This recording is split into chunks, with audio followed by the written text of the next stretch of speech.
Let's talk about coronation matters. The Speaker of the National Assembly, Justin Muturi, has been made the Mount Kenya spokesman at the Mukuru wa Nyagathaga Shrine in Murang'a County. The ceremony took place amidst heavy security following protest by a section of political leaders and elders in the community. Kimani Githuku with more on this story. Take a look. The Speaker's convoy, escorted by the police, arrived at Mukuru Nyagathaga Shrine in Murang'a, where he was received by the elders presiding over the ceremony. Muturi was led to the shrine for a special ritual, where only high-ranking elders, known as Matora Guru, were allowed into before being taken out to other elders who were waiting for him. Women were locked out of the ceremony, this being a Kikuyu custom. Security was beefed up and only those who had been invited were allowed into the shrine. And after the elders were done with the ritual, Muturi was escorted to join other elders. The National Assembly Speaker was then made the Mount Kenya spokesman with the blessings of the elders. And he was handed tools of power, among them a spear and a shield. Wengi wenu labda mlikuwa mmeshikwa na wasiwasi kama tutafika leo, lakini kwa maombi yenu, kwa uwezo na mapenzi yake Mwenyezi Mungu, tumefika bila furugu yoyote. Kongo Moigai, the lead elder presiding over the ceremony, said Muturi was picked after thorough vetting of several leaders from the region. Hakuna pahali nilienda hii wazee wakakataa mambo yako. Ni kweli wazee? Muturi, who has been undergoing various rituals culminating in today's ceremony, vowed to unite the communities from Mount Kenya and ensure they speak with one voice. The Speaker has been absent from Parliament, missing key proceedings as he was being prepared for the task ahead. Kimani Githuku, KTN News. Well, many thanks, Kimani, for that report. So that's what transpired over the weekend. The Speaker, Justin Muturi, right there, coronated. And it's seen as another gamble for a Mount Kenya kingpin. And of course, various reactions. Those in support of this particular coronation, those against have also been vocal. Mwangi wa Iria, the Murang'a governor, has been against it. But we also had Anne Waiguru, the governor of Kirinyaga, saying these ceremonies will not give him an upper hand because the people of Mount Kenya never had cultural kingpins. So we're trying to interrogate the space of cultural kingpins in today's political landscape. Daktari, let me start with you. Perhaps this is a community you might well know of their cultural practices. What does this mean going forward, especially politically? Does he gain clout in any way now that he's a cultural kingpin and a coordinated spokesperson of the Mount Kenya region? Thanks, Jesse, for this opportunity to comment about this coronation. I hear Muturi has been coronated, and to me, he is a king without a kingdom. Number two, when I saw this thing going on, I quickly called the Kikuyu Council of Elders chairman, Mr. Wakisira Wakiago, and I had a long discussion with him. First of all, he said he was not involved in planning, and he was not involved, he even never participated in the coronation. Number two, I also called the Secretary General, Mr. Munga, and Munga told me that such things are not procedural, they are not proper, because a shrine like Mukuru and Nyagathaga is a holy place for prayers. Okay. It's not a place for doing coronations and so forth. In fact, I was informed that they are only, Muturi is the third person to abuse, quote unquote, the services of the shrine. The first people to abuse it, according to the Kikuyu Council of Elders, were the colonialist white people who converted into a police station during their days. The other person who went there for coronation was Jenga Koome, and he went there against the elders' advice. So Muturi is a third, and according to Mr. Munga, who is Secretary General, that is like almost bordering on sacrilege and abomination. In Kikuyu, there are two organs which deal with cultural issues. One of them is Kiama, it's called Kiama, which is mainly involved in cultural activities. Then there's Kikuyu Council of Elders, which is also involved in cultural activities and also gives the general political direction of the community. So, according to the chairman and the secretary general of the organization, none of their members attended. When I heard Captain Kongo speaking in the media, he was calling himself national chairman of the Council of Elders. Not Kikuyu Council of Elders, national chairman of Council of Elders. So he's the chairman of Council of Elders from Teso, from Kisumu, from Mukambani, from everywhere. So I don't know why they chose to go to the shrines of Mount Kenya. The implication, I also felt what Mwangi Wairia said, and I really, for the first time, I support him, to say that this coronation was improper. It does not give any political advantage. Okay. Because the coronation we respect nowadays is a coronation during a general election. So we had our spokesman appointed in 2017, and they are keenly waiting for 2022 to appoint new leaders or endorse the ones existing for them to continue going on with the coronation. So what is happening in this, the people who are moving this, and you look at Captain Kongo is the first cousin to president, or is a cousin to president. You look at the person like Kagwanja, professor, who is a respected leader in his own right. Yes. He is also a close relative to one of the senior Kenyan public servants, civil servants. Okay.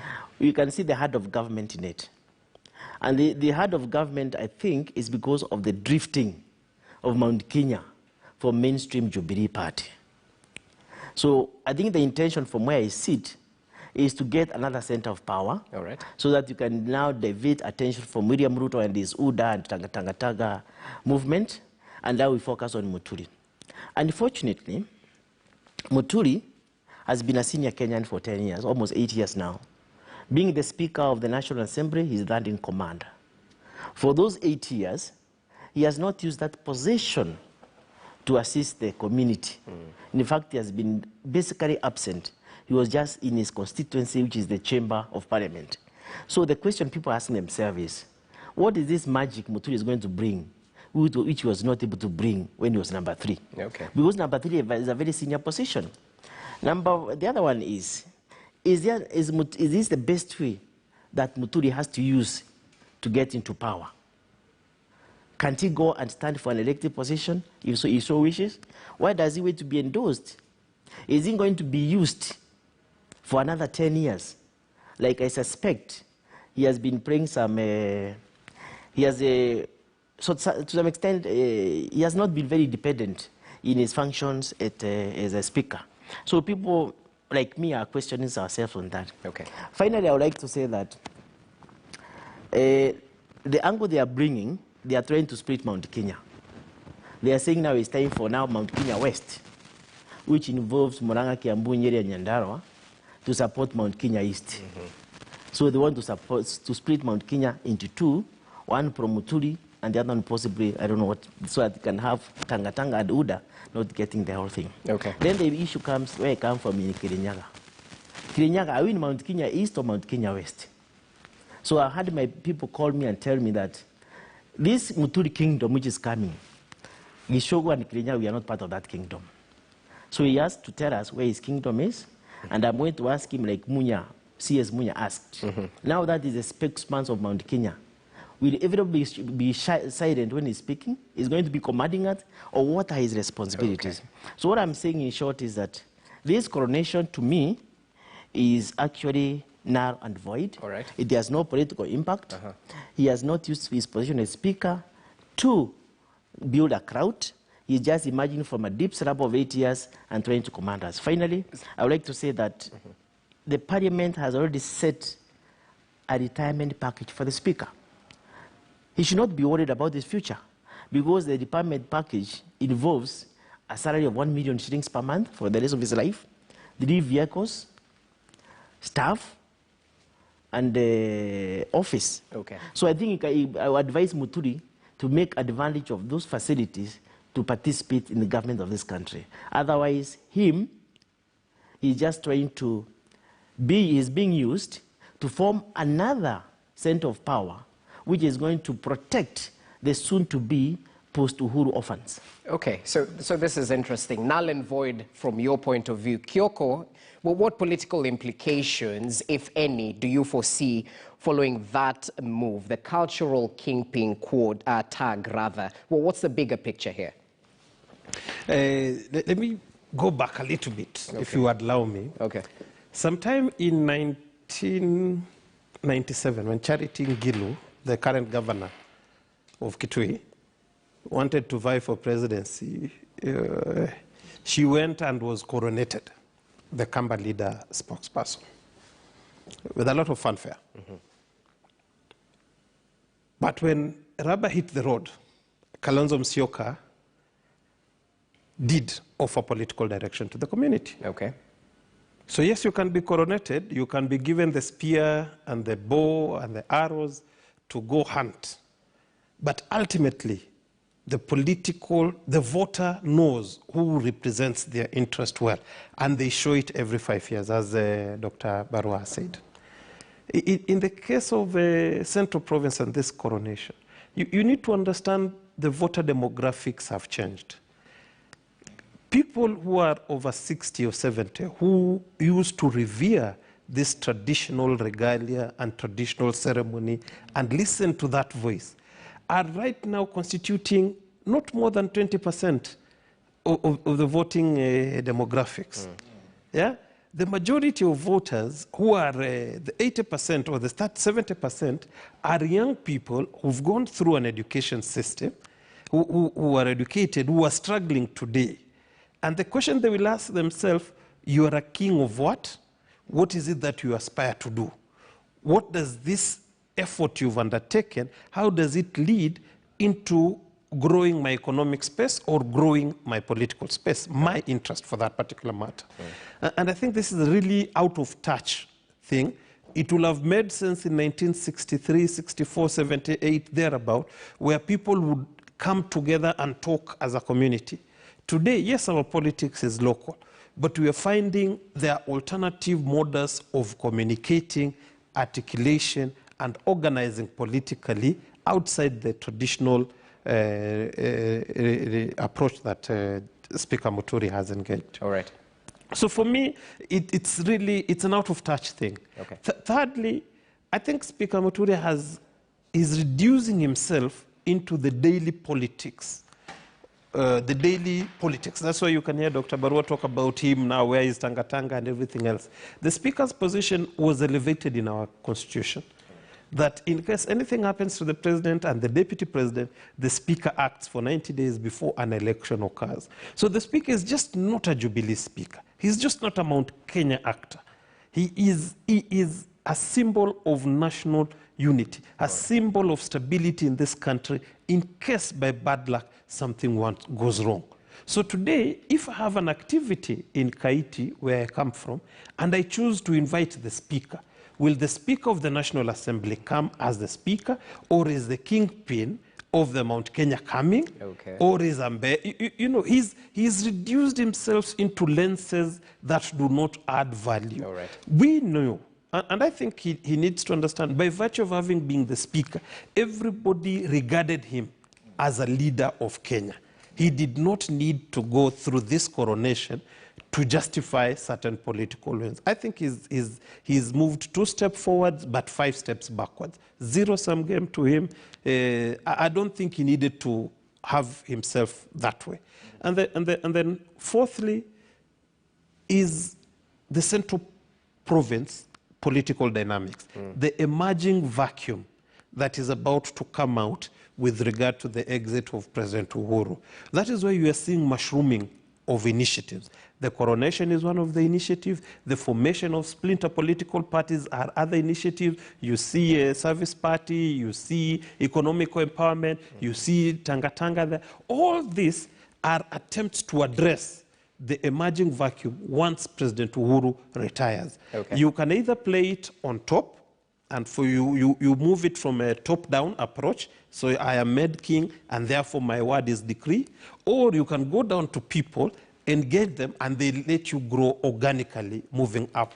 Whichever of, I think this one of coming from top to issue decree might not be the real deal at this particular point. Okay, so Athodera, from a point of outside looking in, I mean, there's so much focus on the mountain region, and perhaps we get why, because leaders are launching charm offensive in the region, knowing very well that the region is most likely not to produce Kenya's next president from within. So talk to us about the point, because I had those of the opinion that this is a good move speak of Justin Muturi's national outlook, that he's easier to sell due to he doesn't have issues to do with graft and all that. What's your take from this? Is this a political blunder? Let's take the context of Kenya, Jesse, and say what does it look like vis-a-vis what's happening in the Mount Kenya region. Across Kenya, recently, in the past, you have seen leaders being crowned as regional kingpins, as ethnic kingpins, and historically it has worked pretty well. Yeah.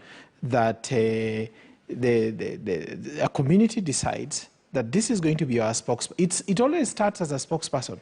This is going to be our voice, and over time then it translates from being a voice to a leader. And that is the person then who sits at the table at the national level to represent the interests of that community. At the bottom of all this is about representation of regions and an attempt to make sure that when the discussions are held, our voice is there on that table. Unique to Speaker Muturi is the fact that this seems to have been driven almost exclusively by the elders, or people who are elderly anyway. Because the spokesperson who spoke, and I listened to Captain Koome, he said a few derogatory things about, I think it was in reference to Governor Wairia, which to me sounded like there is a silent war going on here. Given that the rest of Kenya, and even central Kenya, I mean, when the ascendancy of President Uhuru Kenyatta began, to a large extent, it was based on a declaration by the late Minister Michuki, who said, if you want to speak to us, you speak to Uhuru. At that point in time, Uhuru was then, in that event, crowned as the spokesperson of Mount Kenya. Sure. He then grew to be the leader. He then became president, largely with the support of a vast majority of the Mount Kenya region. Today, Uhuru is president. Now, there are a number of dynamics that need to be looked at in terms of the crowning of Speaker Muturi. You see, you've asked me a question that focuses on the abilities of the Speaker. And I can say a few things about that. But nobody's talking about that. People are talking about who crowned him. Whose person is he? Which kingdom? Which kingdom is he going to preside over? Who did his crowning and why? And why was it done that way? Now, for me, whether Speaker Muturi succeeds in being the spokesperson at this point, because it's also ironical that, you are appointing a spokesperson when there is already a spokesperson who is actually the president. But would it be the feeling of President Uhuru that I am a leader for Kenya and therefore we need a leader for Mount Kenya to come to the table? Maybe it is. Is it part of the Uhuru succession plan for some sections of Mount Kenya? Maybe it is. One of the questions that will arise, obviously, is if it is not Speaker Muturi, who is it for Mount Kenya? And look at what happened when the build-up to this and the culmination of it as it happened. Look at what happened. Governor Wairia, Governor Waiguru, I'm not sure who else, CS Munya, all said, we don't recognize this. It is of no political significance. We don't recognize it. It shouldn't have happened. On the other hand, Governor Wambora, Governor Kiraitu, the governor for Tharaka Nithi, my friend Muthomi Njuki, and a few other voices said, yes, we support. And they said it is the turn of Mount Kenya East. My question is, will Mount Kenya East feel that it is our turn and therefore we support Speaker Muturi? And if it's not Speaker Muturi, then who? You see, power hates vacuum. And part of the emergence of Speaker Muturi, the emergence would have been much more difficult if that space was already occupied. Okay. That it is clear that President Uhuru is stepping out of power. Mount Kenya, being a big region that has big numbers and contributes big time to the economy, should have a voice, should have someone, or a team of people anyway, who are leading them to the table, because that, I think that whilst we castigate regional king, it helps to create harmony. Okay. It helps to have a national discussion. It helps to bring the specific, unique interests to the table. For me, this is going to turn out into a big debate in Mount Kenya, if you ask me, about the Uhuru succession. If it is not Speaker Muturi, who is it? Okay. If it is not a debate about East taking over from West that East has traditionally supported, then what is it supposed to be? And of course, you know, and the Jubilee angle is important. Who will take over Jubilee from President Uhuru, if somebody will? Some of the people in Mount Kenya, like former Governor Kabogo and others, will have a voice in what happens ultimately. I think that if it is the feeling of Mount Kenya that Speaker Muturi is not suited and the way he was supposedly crowned is not the way to go, to kill this debate, the best way to kill this debate is for a leader for Mount Kenya to emerge and present himself to the nation, because Kenya needs a leader from Mount Kenya just as much as it needs leaders from other parts of the country to come to the table and create inter-tribal harmony, if you like. Because however much you want to wish away ethnic groups exist. They are bound together not just by ethnicity, but also geography and economy. They have similar interests. If you listen to Mount Kenya leaders, for example, I listened to the Honorable Rigathi Gachagua talking recently. He was talking about tea and coffee and potatoes and stuff. Those are things that are not important because these people are Kikuyu. They're important because geographically that area produces those crops. And therefore, you have to sometimes hive off the ethnic thing and come to the table and say, how do we take care of the lives of these people as they are bound together by the local economics? So for me, Speaker Muturi has emerged because there is nobody else occupying that space. And I can bet you it must have been with the blessings of the president, because the president is the spokesman for Mount Kenya, de facto spokesman who has been crowned years back. They voted for him almost to a man, and he is the leader of not just Mount Kenya, he's the leader of Kenya until he exits the stage. But perhaps it would do us a lot of good to spend some time examining Speaker Muturi as a leader, not just for Mount Kenya, but also as a leader who can bring something to the leadership realm.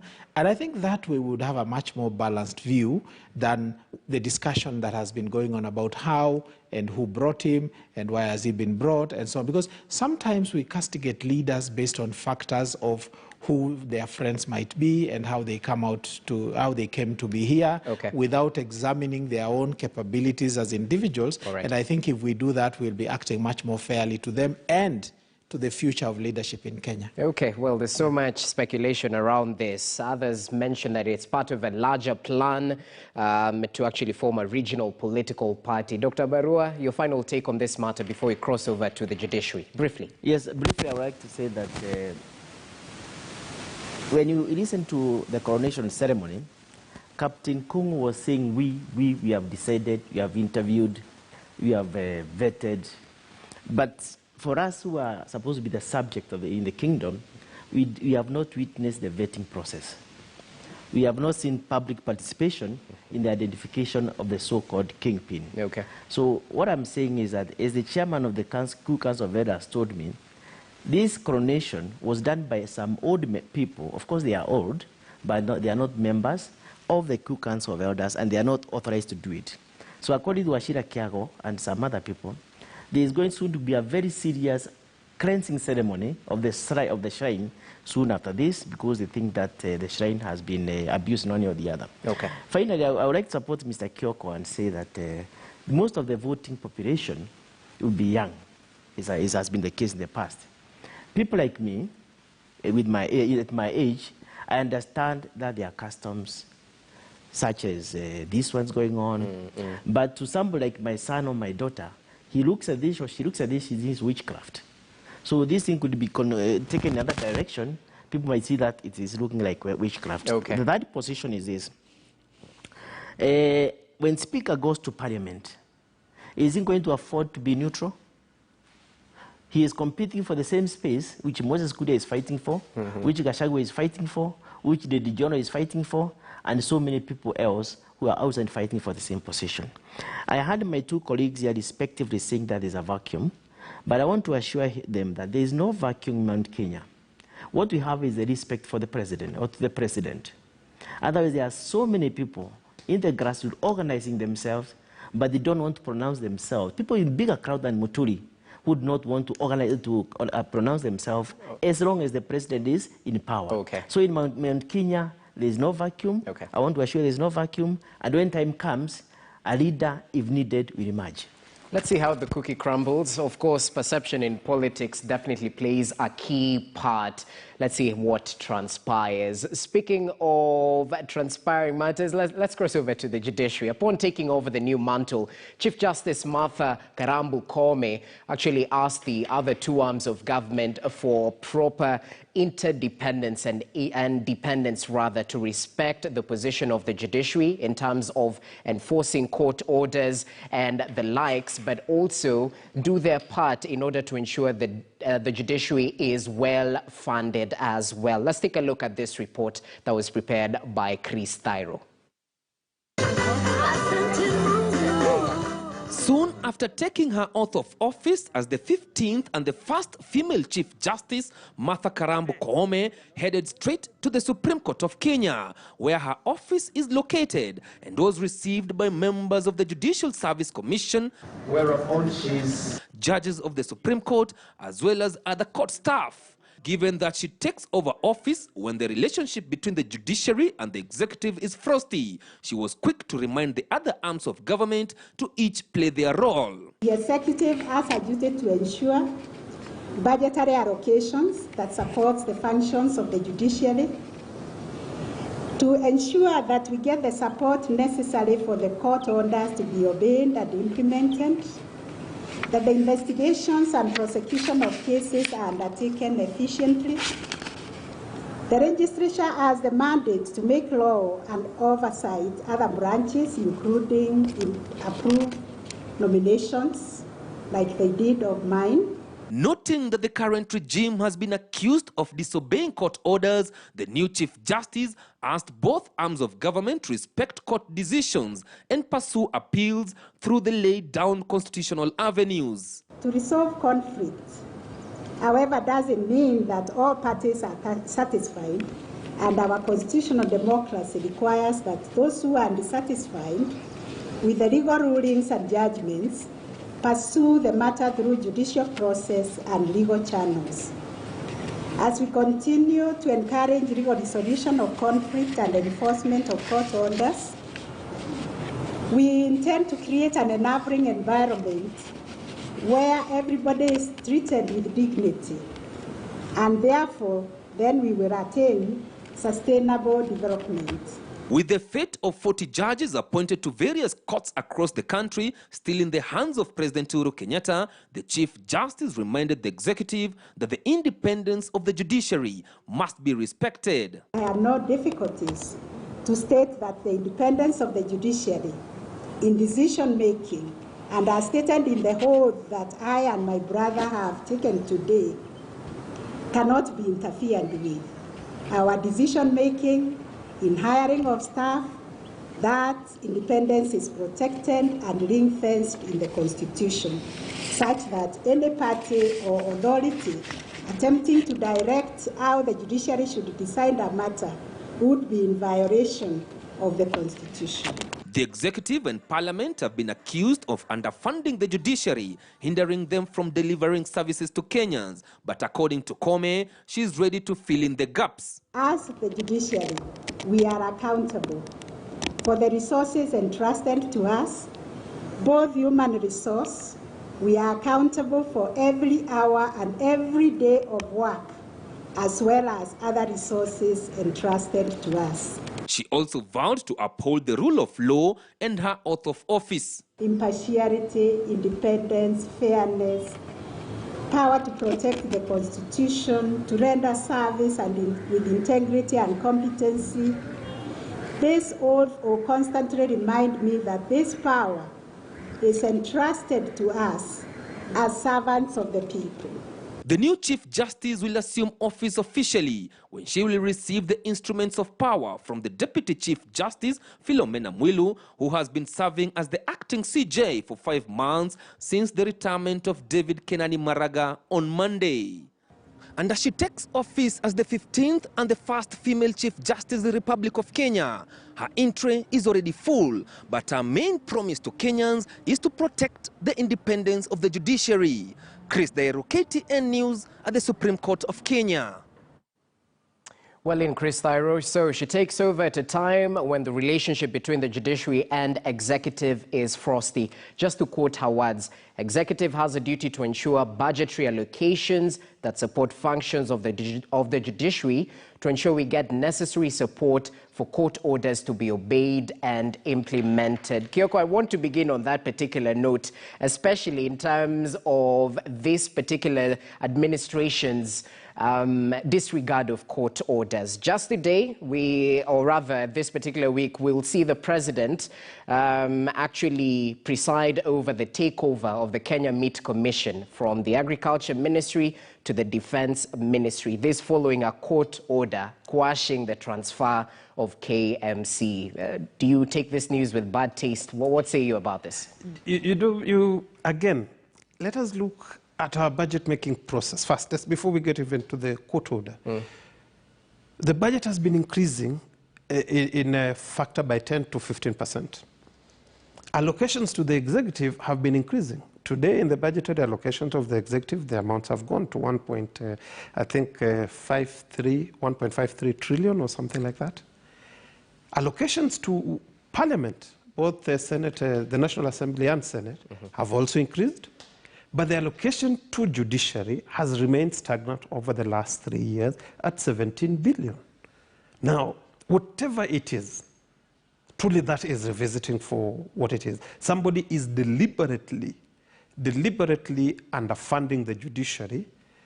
And beyond that, even when donors want to directly fund the judiciary on matters of court expansion and constructions of courts outside, there was a memo that came out from the CSC attorney stopping the direct engagements and funding of the judiciary unless they pass through ministry, the finance, treasury. Now, all of that is to untwist judiciary.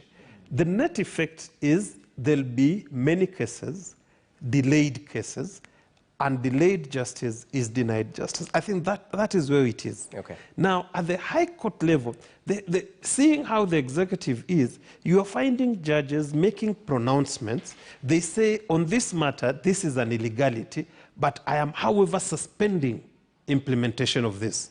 So that was the case of the question of CASs. The question of the previous regime, cabinet secretaries, who got in and were not vetted afresh, but they were reassigned to new departments.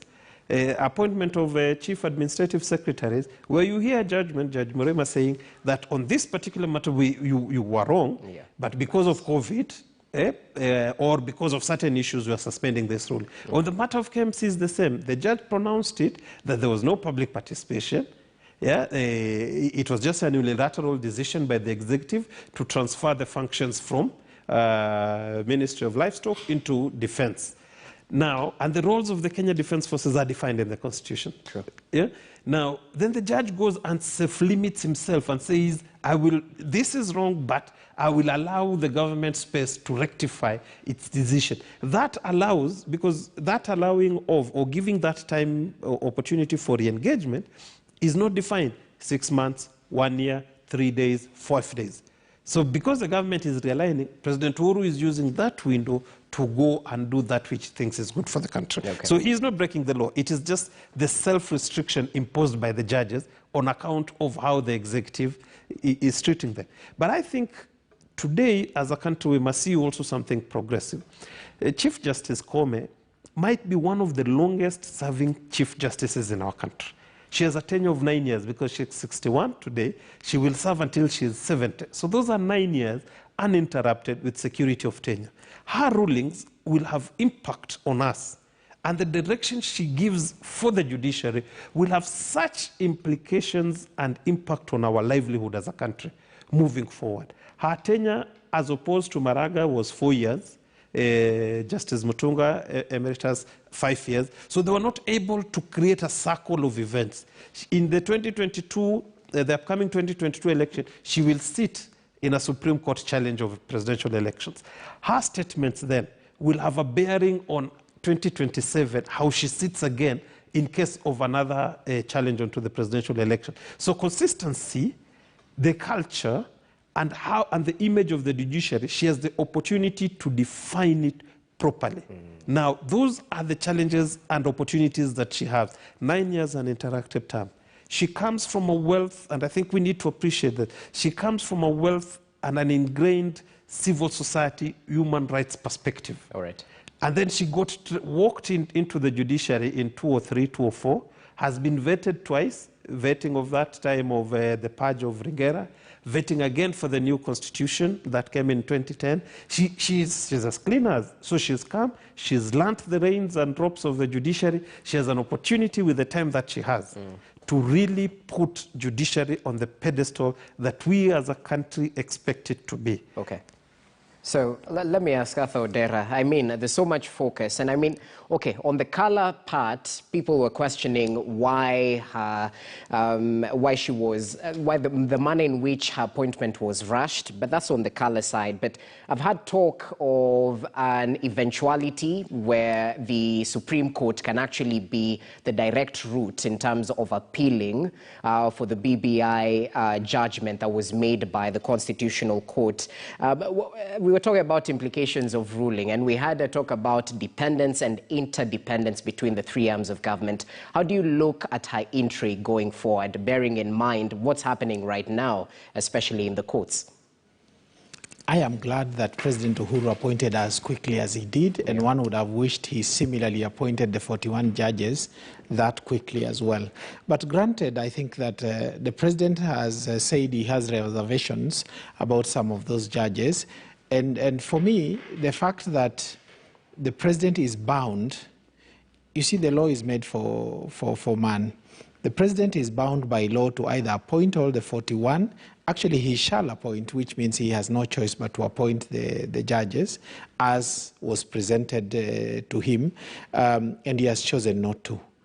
For me, that debate raises also a legal issue in how we structure our laws, that if the President has reservations about the appointment, which is better for us? For him to express those reservations to the JSC, because most of them are serving judges anyway, to express to the JSC, for the JSC to investigate and for them to deal with that case before appointment, or should he appoint and then go the route of having tribunals and you know, you can't appoint a tribunal to investigate more than one judge, tribunals to investigate each and every, which is the better route? And for me, that's an issue that we need to go back and every time examine whether we overdid ourselves with the 2010 Constitution.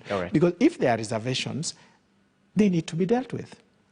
If some of the judges have corruption reports about them, that needs to be dealt with one way or the other.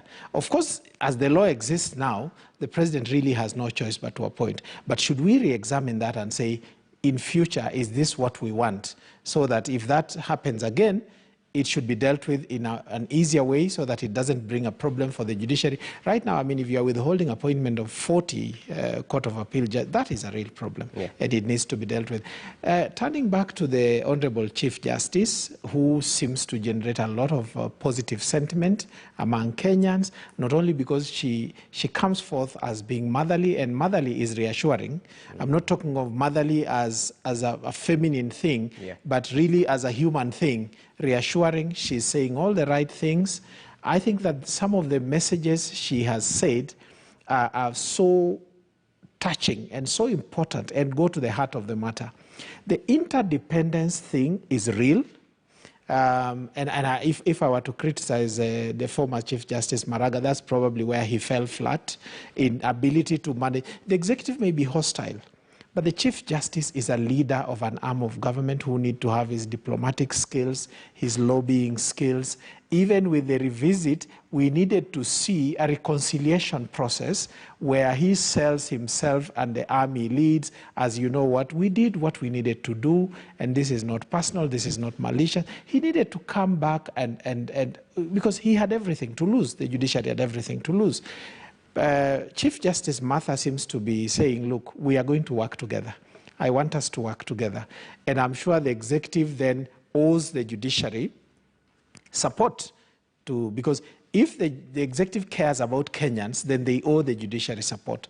Parliament owes the judiciary support. But as we look at the judiciary budget, by the way, the judiciary, most of its budget goes to infrastructure development. The development budget anyway goes to infrastructure development in order to expand courts and stuff like that, so that we bring the dispensation of justice closer to the people. There was a period within which they had a fairly big budget to do that, the expansion of the court system. That might not go on forever. So every year, there may be years when the budget expands and there may be years where it reduces because the development element can change dramatically. But overall, there must be a feeling in the judiciary that they've been listened to, they've been treated fairly, and their needs have been taken into account. Now, for Justice Martha Koome, the Chief Justice of Kenya, coming into office, I would urge the Chief Justice, all the things she does, all the things the magistrates, the judges, and the judiciary staff will do must be measured against delivery of justice to Kenyans. If the judiciary is said to be great, if the judges are said, the magistrates are said to be happy, and the judiciary staff are happy, Kenyans must be similarly happy. And she said something important that, you know, in the dispensation of justice, not all parties will be happy. That's fine. But the perception overall must be a perception that fairness has been delivered, that justice has been delivered. And even those who lose cases in court will look at it, them and their advocates and whoever else is looking at it, and say, well, we lost, but that was fair. There was no other way to look at it. Number one, get rid of corruption in the courts. It is rampant, it is endemic, it is widespread, it is everywhere. She needs to deal with, and she'll need a heart of steel. She will need a heart of steel, motherly as she is, experienced as she is, rising from the human rights extraction as she does, having come from a defender of justice in the olden days to now. She needs a heart of steel because, as Justice Ringera said, corruption fights back, and it fights back fiercely. She will need to deal with that corruption. Number two, she does need to dispense justice quickly. The appointment of 40 judges is important, and she needs to fight for that with the president. But that's not the only thing. There is general stasis and procrastination and people who have unnecessary injunctions, unnecessary delays in cases. She needs to deal with that, and she needs to deal with that firmly. And I think that Kenyans, where we are now, any improvement she causes to happen in the judiciary will be celebrated by Kenyans. And maybe, I think that in that regard, Justice Koome has a golden opportunity to press for leadership of women in this country. If she does well, women will be inspired, they will be encouraged, and they are more likely to find their space in the Kenyan leadership realm going forward. The last one, I think, is if you look at the Kenyan system, the Kenyan society, let's say, 50 million people, probably 20%, 30% or more of them adults. One time or other in the course of life, somebody finds themselves with a civil matter, criminal matter, all manner of things in a court, whether you are the one who initiated or somebody else did.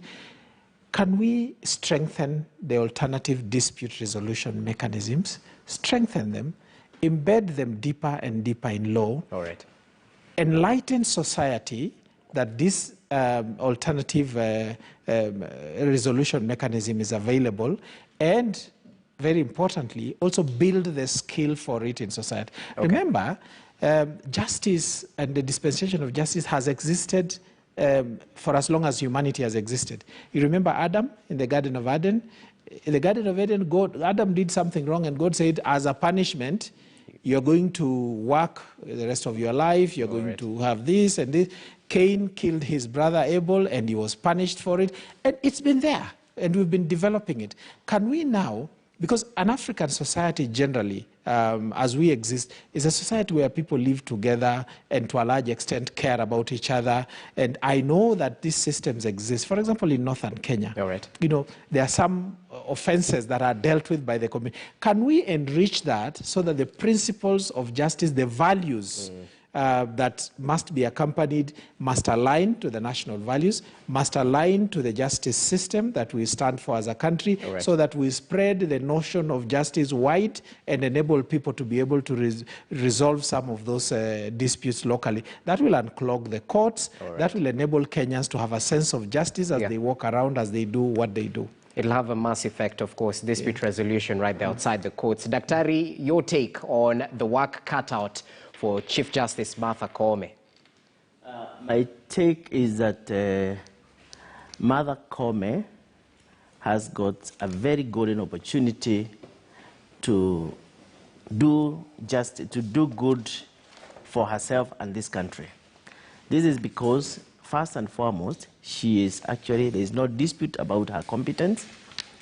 There is no dispute about her broad experience from civil society, from the judiciary, and as my colleagues have said, she has been vetted twice or thrice.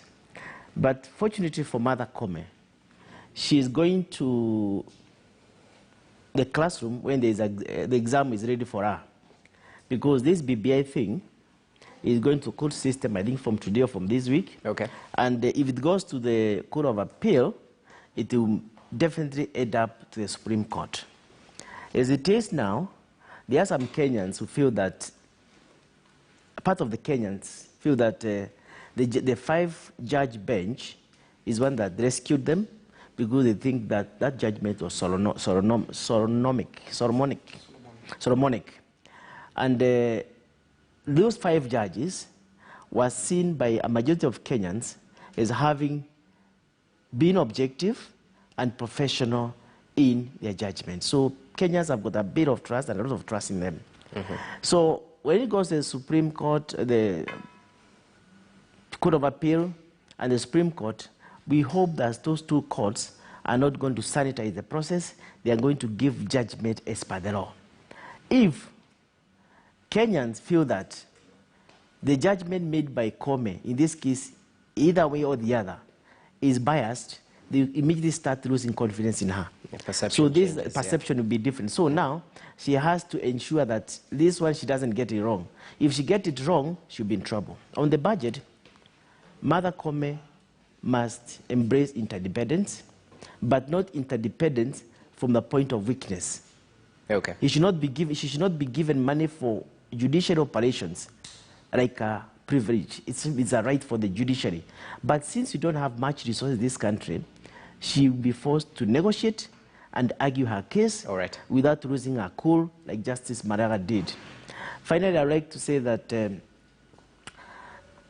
interdependence can also take a bad direction if she's going to be used to sanitize some of the bad activities by government. If she is used by government to sanitize a few activities, people start losing confidence with her.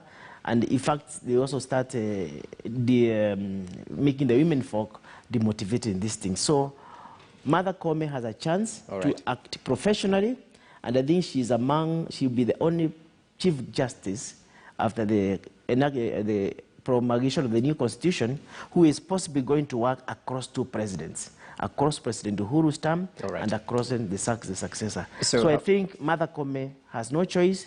She has to operate professionally and objectively. Her work is cut out for her generally. Kioko, 30 seconds due to constraints of time. Thank you for this opportunity. One, I'd like to say that on the matter of BBI going straight to the Supreme Court.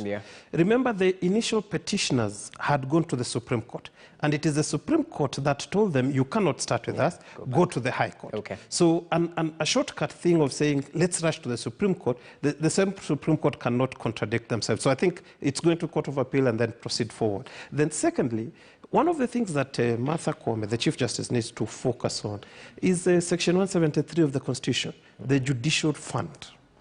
Now, today, part of the problems that we are facing is this conversation that she must talk well. She must behave well. Right. The judiciary must behave. But if we are creating a constitution that is setting a limit